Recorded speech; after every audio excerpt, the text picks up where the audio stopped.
I think at the moment in Kenya, we have about 22 million individuals accessing the internet. And what that would tell us is that more people are now aware and they're able to really delve into the Web 2, which is communicating with each other, rather than the previous Web 1, which would be now 10 years behind, which was just one way. So how can data help organizations to align their messaging with the target audience? Yeah. So if you see right now, there's a segmentation of the public and the social media users and the internet users. We have examples of TikTok and how you will find very many demographics. You have the Luo talk, Kamba talk, Kikuyu talk, and those are very specific demographics that brand can speak to. I would say at Nendo we have 3 categories of crisis. There's a colleague crisis, there is a company crisis, and there's a customer crisis, which is the biggest. Hello, everyone. My name is Ann Kuria, and welcome to Influence 21 podcast. Today, we are delving into the world of data-driven strategies for communication. And the world is moving at an amazing speed. We have very informed audiences. We are talking of a changing PR landscape where now audiences know what they want, and they want to be addressed in a relevant, timely, and timely way. And they expect personalized messages, giving them what they need. On our podcast today, we have none other than Francis Gikaru, all the way from Nendo. Francis, you could introduce yourself a little bit and tell us more about Nendo and what you do at Nendo. Thank you. My name is Francis. I am a data scientist at Nendo. And at Nendo, we aim to delivering grounded African insights to the current African market and to the world across, just making sure that decisions they make are very well informed and will land effectively to the people and the audiences.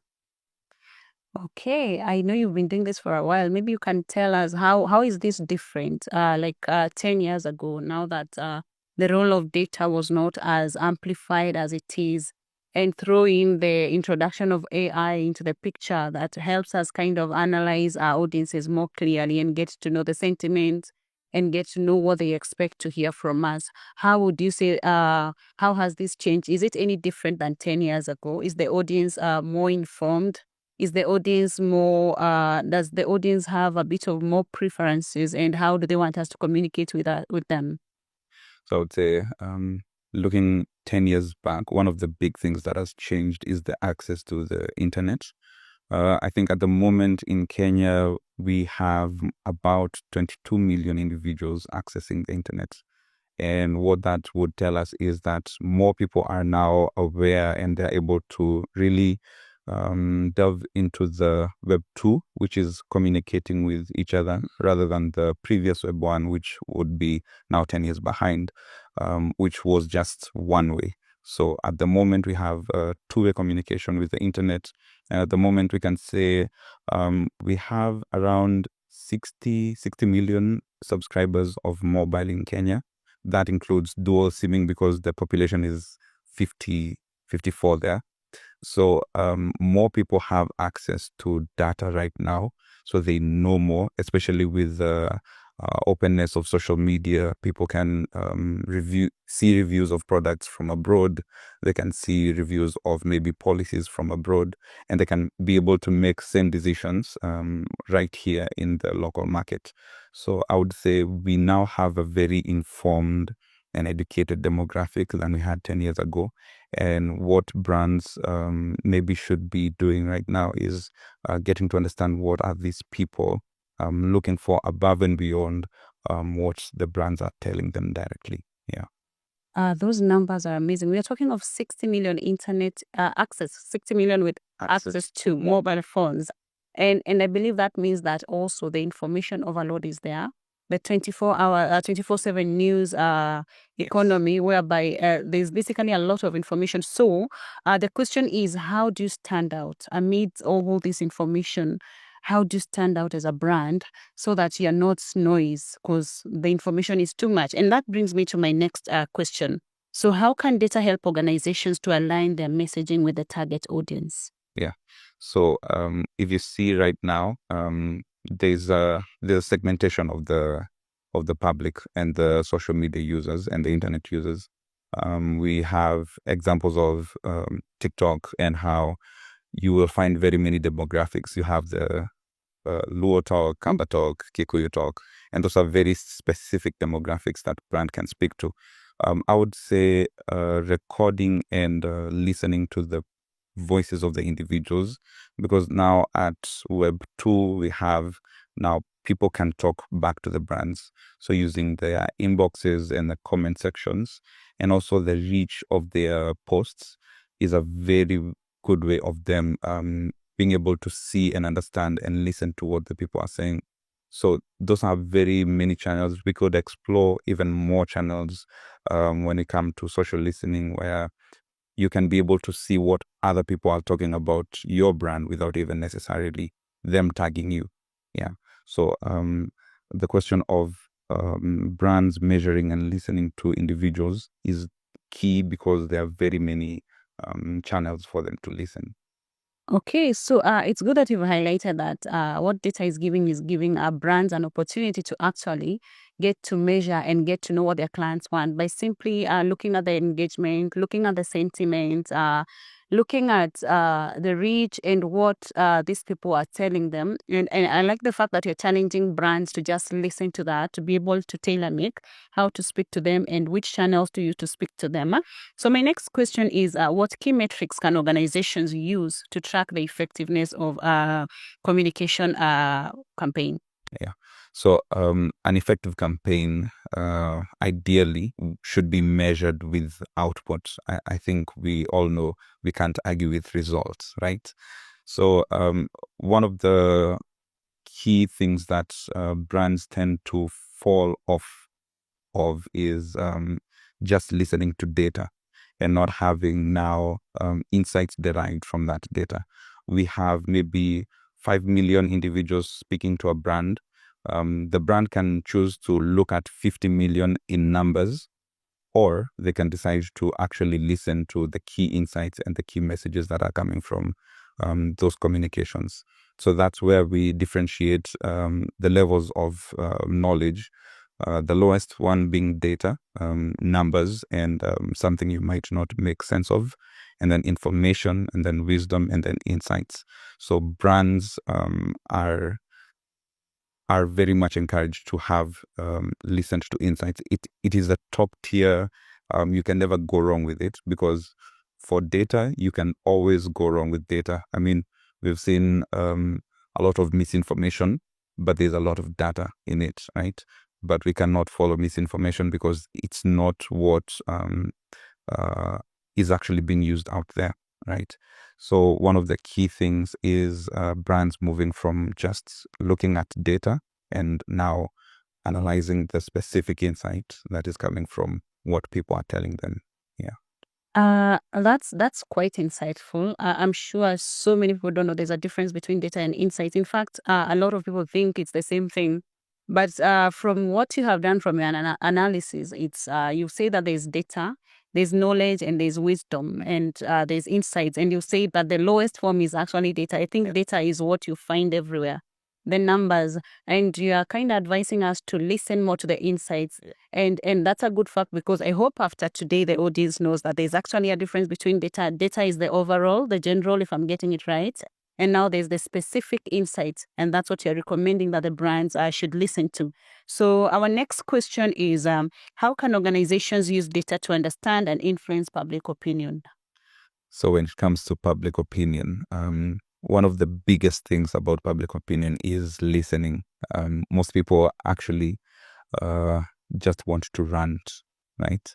They might not want a solution, and I know some of us have that, but they just want to have that sense of being listened to.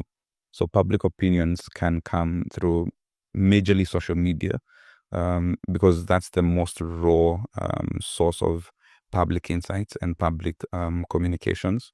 People come from talking to one another to talking to brands and public figures.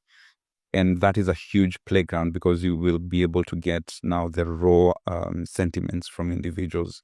I would say here at Nendo, we use what we call social listening, whereby we use tools just to shed light on what the public is saying. It could be using the craziest keywords they have nowadays of political leaders, brands, and products. And it goes beyond now people who have tagged brands, and goes beyond to people who are now talking to each other in comment sections, in posts about certain brands. So being in the public and brands talking to the public, the biggest way they can get insights and communicate to the public is by using social media, and not segregating them into batches, but just having a wide open net, casting the net, and now analyzing from that net. Out of that net, you'll find sentiments, emotions, tone of voice that will tell you what are people really feeling about certain products, certain policies, and the like. Yeah. Okay, I like the fact that you have highlighted the importance of social listening skills. And I think this is key because as we try to understand our audience, we want to understand their behavior. We want to understand what they're asking from us. And I think one of the ways we can do that is just checking from the engagement and also the sentiments around those engagements and how they feel about our brands. What are the challenges and opportunities in measuring our public sentiments? So the biggest challenge when it comes to public sentiments is, one, misinformation. I think one of the biggest things we've seen over time at Nendo is there are people who will use a certain topic just to clout chase and not have any result out of it, just to pump numbers. Maybe at the moment we have X paying influencers or people who have high engagement. So some people will run to that and blow up maybe certain pieces of content. So that includes misinformation. Now, one of the biggest challenge is, one, removing misinformation from the data. At Nendo, we have steps of approaches of removing noise from the data, especially when it comes to social listening. And also there's a huge need for getting now the data away from people we call trend jackers, people who just come to mention your brand and then continue selling their products. You can have a brand being mentioned by an individual, but they're selling leather shoes, and that pumps their numbers to a way that is not real, right? So if they listen to that data, which is public, they might be skewed to believe that they're doing good. But it's just someone who jacked their keywords, jacked their trends, jacked their names and brand names, and went south. So that is the biggest challenge when it comes to public data. One of the biggest opportunities is also that it is a huge gold mine for raw insights. Nobody will come to give you a survey and you answer it truthfully, because you might answer it just so that you can get favor from the person who is interviewing you, right? But when you go to social media, everyone will speak as much as they want to, which is a big opportunity, because now you'll be able to classify individuals by patterns and trends. And there you'll be able to see the pain points of individuals, maybe the public and the market, on what the market wants. Yeah. So those are the challenges and opportunities. Yeah. Okay, so you've had it for yourself that some of the biggest challenges is misinformation and trend jackers, you called it. I think I've seen that a lot on Twitter. There's a trend and someone is selling shoes, someone is selling furniture, they jump on it and then they proceed. So you might think you're trending and you're achieving your campaign goals, but in real sense, you're not. And that's where now Nendo and Newmark come in to help you sieve the data and to help you remove the misinformation and the trend jackers and remain with the sifted data that you need. The next question is, how can data help organizations build trust and credibility with stakeholders? So organizations can use data. One, the only way to build trust with the public is by showing them that you listen. So creating more avenues of them reaching out to you. So an example is previously we had the Gen Z protest, and one of the things that we saw even in the development of civic tech, which is technology developed specifically for the public to voice their opinions. We saw chatbots, we saw GPTs that would break down what the at that time finance bill was, and what they would get as repercussions, and also channels of individuals now giving opinions of why they feel that it is not the right thing. So building public trust is creating more avenues of them seeing that you are willing to listen. So establishing more, right now technology has given us an avenue of recording more data, even using decentralized networks without getting an overload. Recently we saw one of our public offices getting an overload of emails, but using decentralized networks, we can get over that. So having more channels of listening, and also establishing very sane messaging that is not self-centered. One of the things that I know the public might not sit well with is messaging that is self-centered. I was at this conference doing this and that, and I got this and that. They would prefer more of what it meant for them, the public. So one of the key ways of establishing public trust is getting avenues of listening, having more people talk to you, and also creating content that seems more customer and public centric. Yeah. Okay, that's a nice summary. He talks about how we can create a public trust. Yeah. And you've highlighted 3 things which I agree with. You've talked about listening more. You've talked about providing more platforms where our audience can come and engage with us. And you've talked about being authentic in the content that we send out there. And you have also advised against being self-centered. I see this a lot with government officials. I planted a tree. I went to church.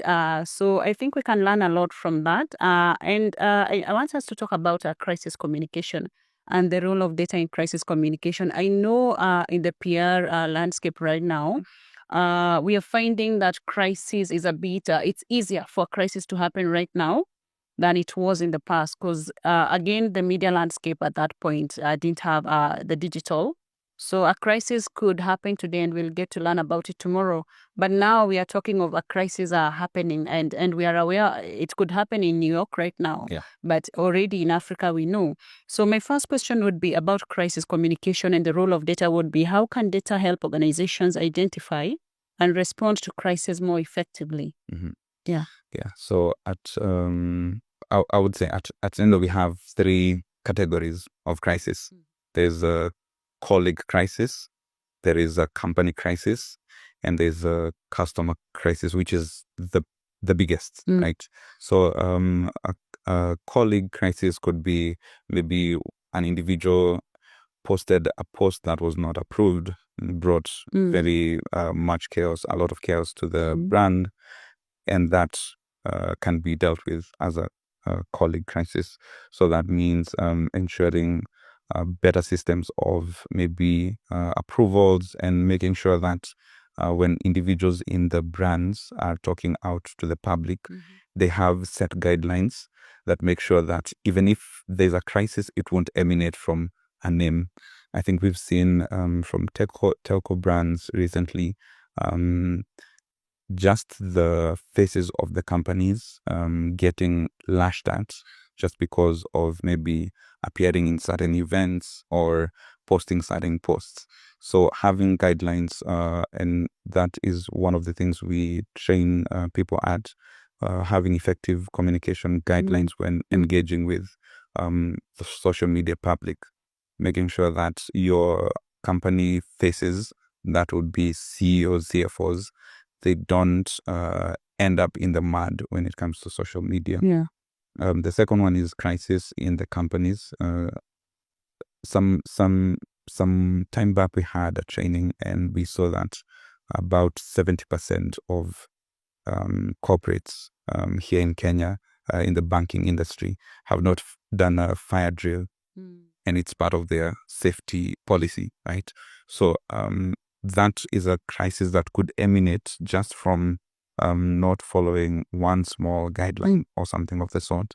So the biggest way of addressing a company crisis is just having guidelines specific to follow when it comes to how those companies get into their daily work.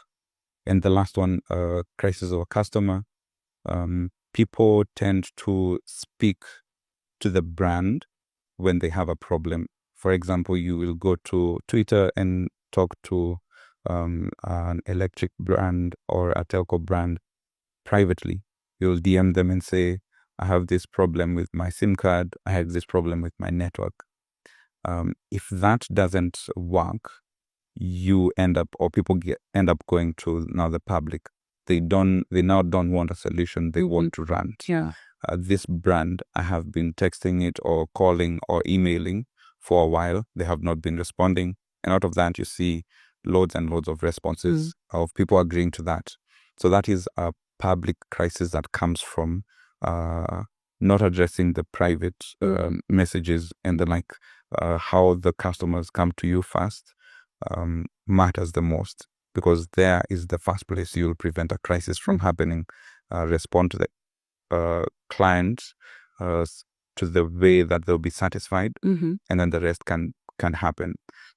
One of the biggest ways we've found in addressing crises is being able to collect data on time.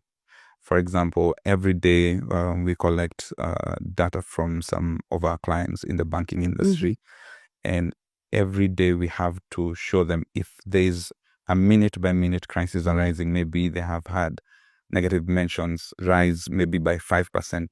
That alert is sent to them to their SMSs or email platforms.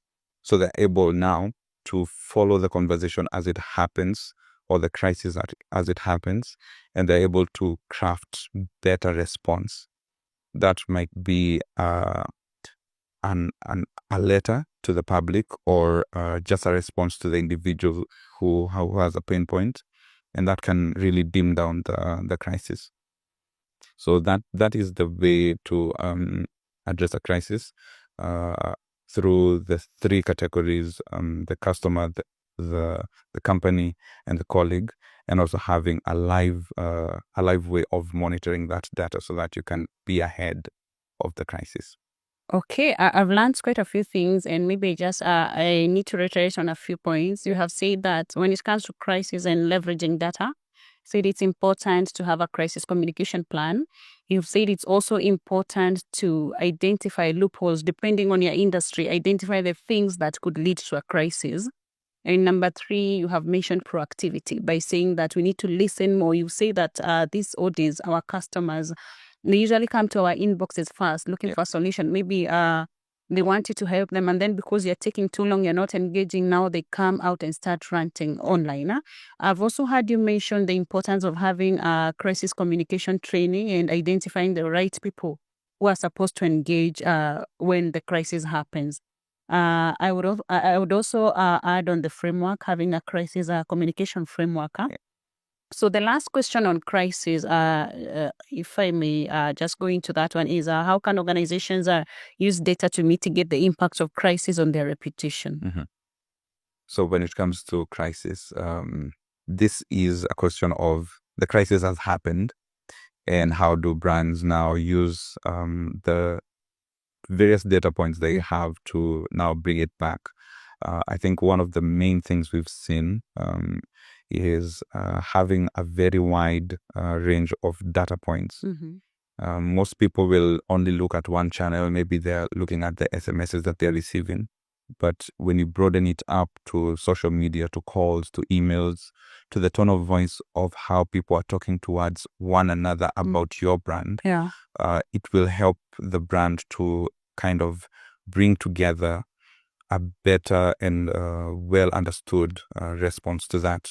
So having being able to get a better understanding through those many channels, and getting them to now craft a better way to respond. We see even from our previous crisis days, some brands are baited into speaking about the crisis. For example, you'll find a person on Twitter will say, I hate brands so and so because it has not been working for me. It has maybe insulted me in some way. And then very many people will come at the comment section to try and reply. One of the individuals happens to be a customer of a competitor. So they mention, oh, my brand doesn't do this to me. It's actually the best brand. So unfortunately, the competitor brand gets baited into adding to that conversation. It could be a conversation of misinformation, and they get hooked into that conversation, and it adds up to more misinformation. Because, for example, a gold verified account commenting on our posts will give it more credibility, right? So one of the big ways is to have more channels to listen, and also be keen to see what are the actual complaints about, so that you don't get baited into a crisis and you are part of another huge crisis that is now corporate facing. Yeah.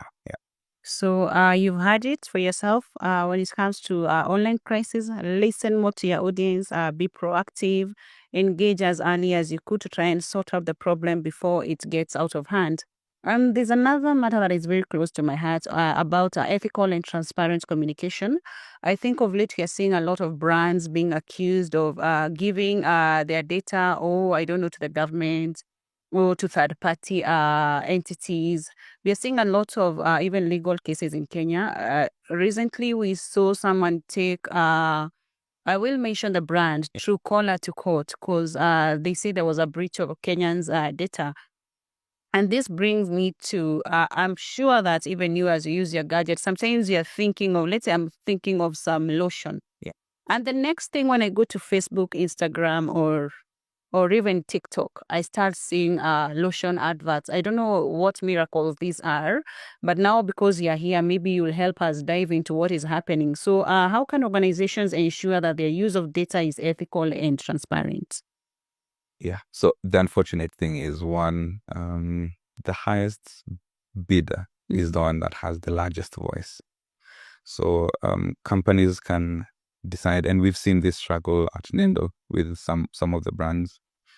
They really want to listen to the data and the insights. However, that data and insights is against now their industry leaders. So it's against their opinions or what they stand for. So they end up going with the opinion of the leader rather than the data.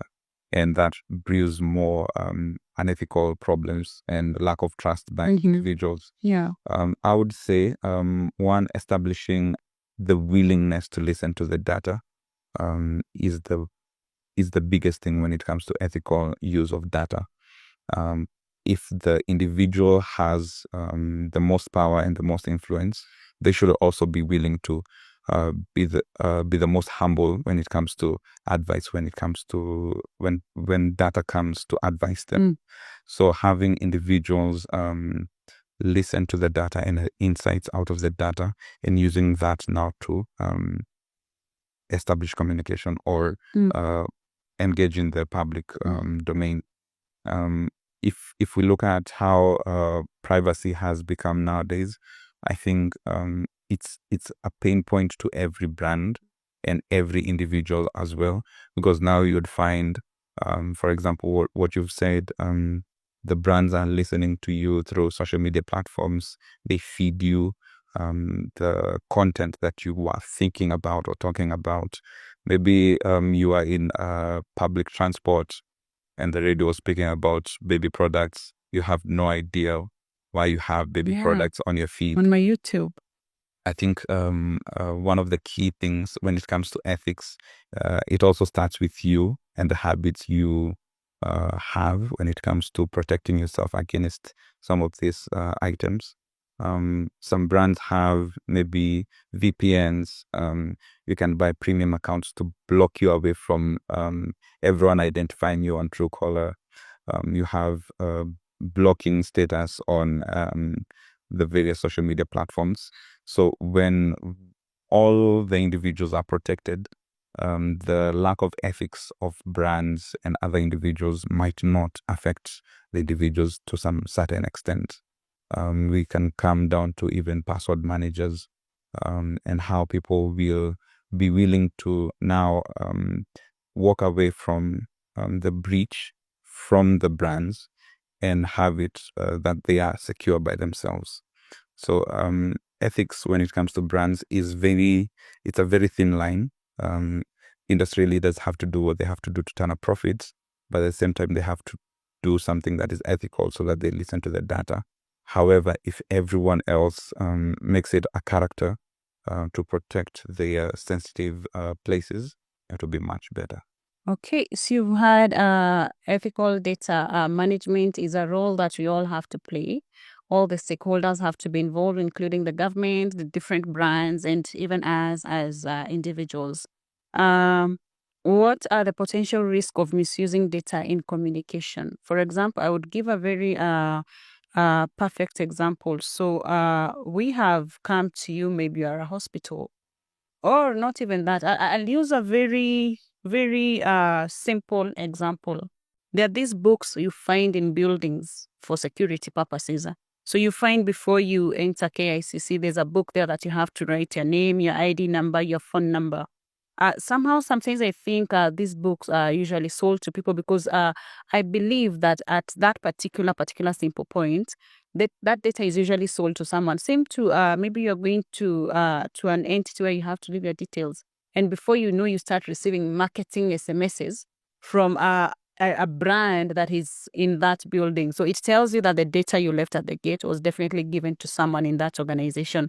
And that's why I was asking you that question. What can you say about that? So one of the trainings that we do at Nendo is about data hygiene. You would find there's some places you might not be able to protect yourself facing the public. For example, there's a building you have to leave your ID. There's a building you have to leave your contact details and the like. However, there are systems and softwares you can use and also habits that you can develop. For example, I know if everyone does a test right now, you'd find you have a subscription you never Exactly, week 10. Yeah. So maybe having a data clean every once in maybe 2 months.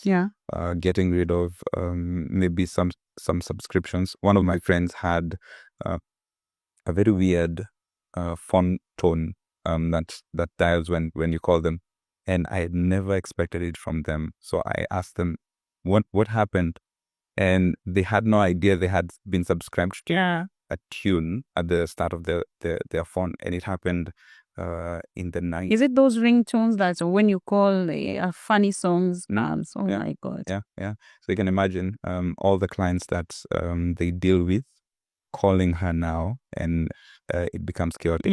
But having that data hygiene where you check your passwords regularly, Microsoft recommends every month you make sure you've at least changed your password, but don't write it on a sticky note and leave it in the office.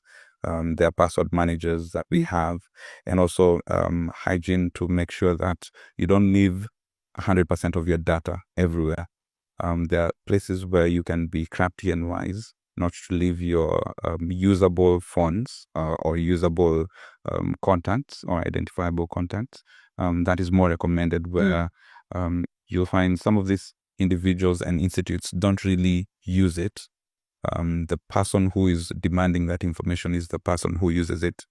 And some of the telco brands we have right now have come up with better ways of protecting individuals from that, especially when it came to SIM swapping.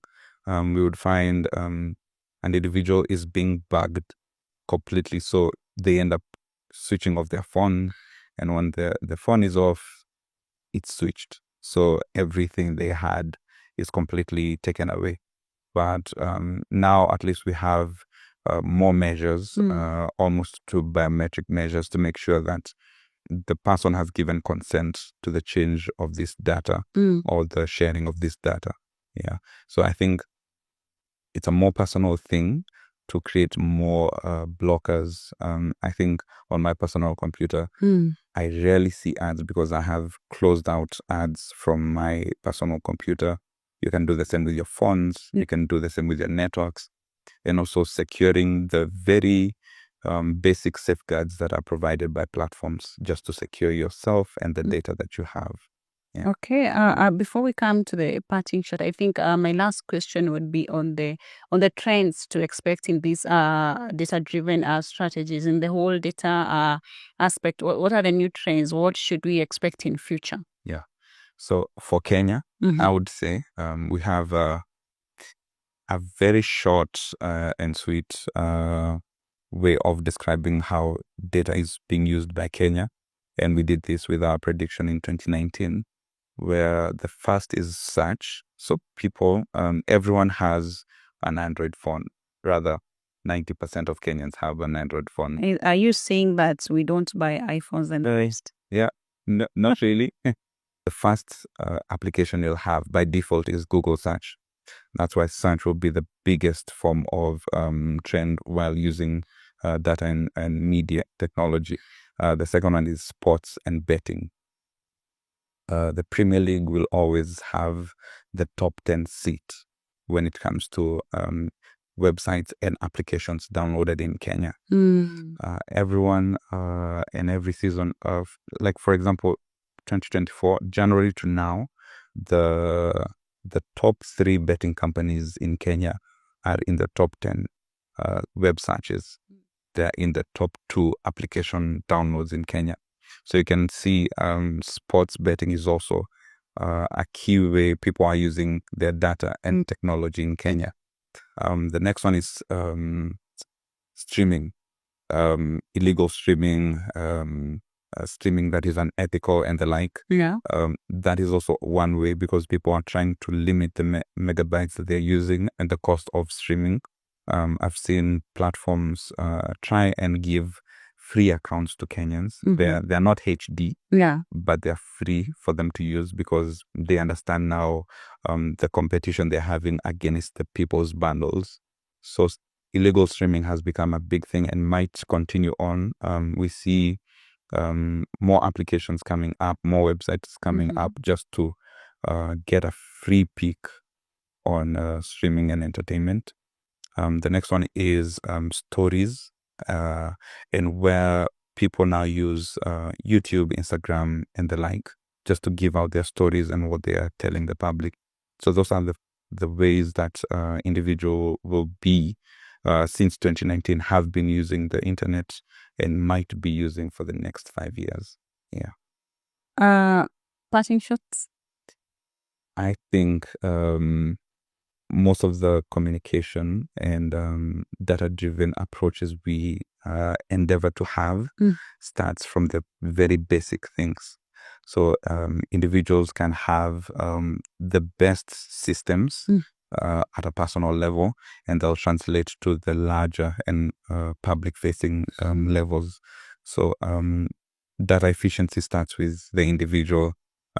Data ethics starts with the individual, and also data sanity when it comes to now being right and truthful without being noiseful and misinforming also starts with the individual, so that you will not be now forwarding as it came. Yeah. So that is my parting shot. Yeah. Okay. I think this has been really nice and educative and very informative.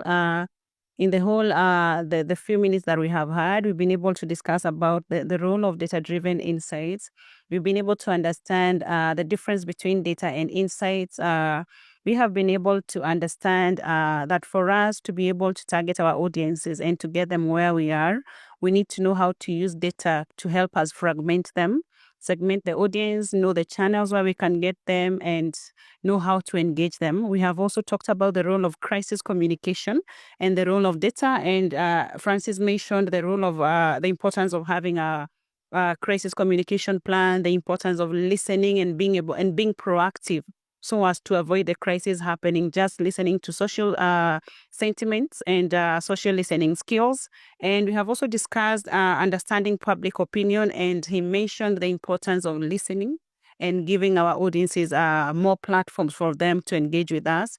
He also talked about authenticity in the messaging that we send out to our audiences when it comes to shaping public opinion. And lastly, we have talked about ethical and transparent communication, and he has laid it out very well about the proper way to use data for organizations. We have talked about organizations that are using data that they get without thinking about the legal consequences, especially for marketing and communication purposes. And he has advised against that. And he has also advised against having a framework on how to use this data that we receive ethically. It's been a pleasure talking to you, and it's been a pleasure to host you, Francis. I actually hope that we can have a part 2 of this.